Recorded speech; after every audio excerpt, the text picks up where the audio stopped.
Vamos falar agora de eleições, mas na Argentina. Os argentinos votaram hoje para renovar metade da Câmara e um terço do Senado. A eleição é decisiva para o presidente Javier Milei e foi marcada pela baixa participação. Apenas 66% dos eleitores foram às urnas.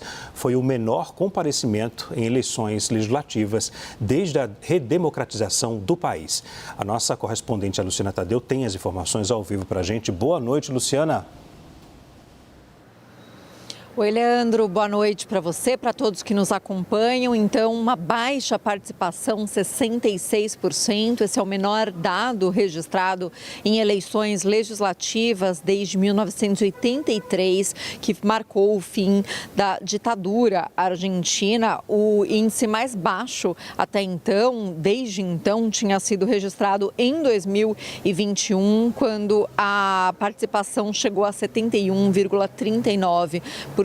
E a gente vê, então, uma queda bastante forte aí, com somente 66% de participação. E agora a grande expectativa é para os resultados que devem começar a ser divulgados a partir das 9 da noite. Todo mundo esperando para ver qual foi o desempenho do governo, que não está atravessando um momento fácil, porque apesar de ter tido sucesso na diminuição da inflação, a população está enfrentando dificuldades para chegar no fim do mês, ainda lida com um custo de vida bastante alto aqui em relação aos salários, e o governo, que fez durante toda essa campanha eleitoral, foi pedir paciência, foi pedir que os argentinos não desistam agora, porque seria, segundo o governo de Javier Milei, jogar todo o esforço no lixo, se referindo a esse ajuste fiscal que foi implementado durante esses 2 primeiros anos de governo. Paralelamente, o governo teve muitas derrotas no Congresso, justamente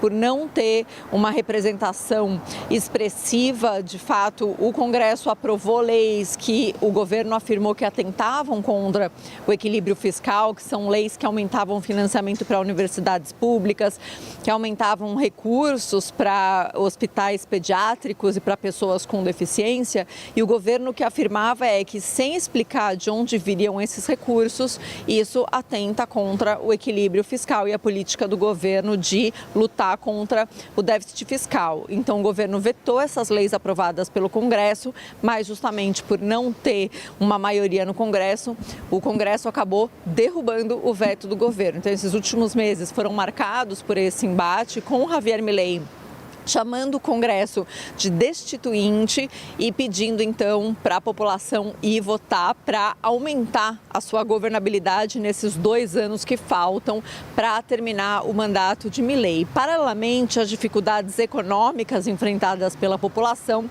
o governo também se viu prejudicado por alguns escândalos que surgiram nesses últimos meses. Um era de áudios que denunciavam um suposto esquema de corrupção na compra de medicamentos pelo Estado, supostamente envolvendo a irmã de Javier Milei, que é secretária-geral da presidência, uma pessoa com muito poder no governo, e outro mais recentemente, a pessoa que era a principal figura legislativa, o principal candidato de Javier Milei para a província de Buenos Aires, acabou admitindo que recebeu dinheiro de um empresário que está preso aqui na Argentina por tráfico de drogas, de fato a ponto de ser extraditado para os Estados Unidos, e esse candidato teve que desistir da competição eleitoral quando não conseguiu explicar por que recebeu esse dinheiro e os vínculos com essa pessoa que está presa por tráfico de drogas. Claro que todas essas situações acabaram prejudicando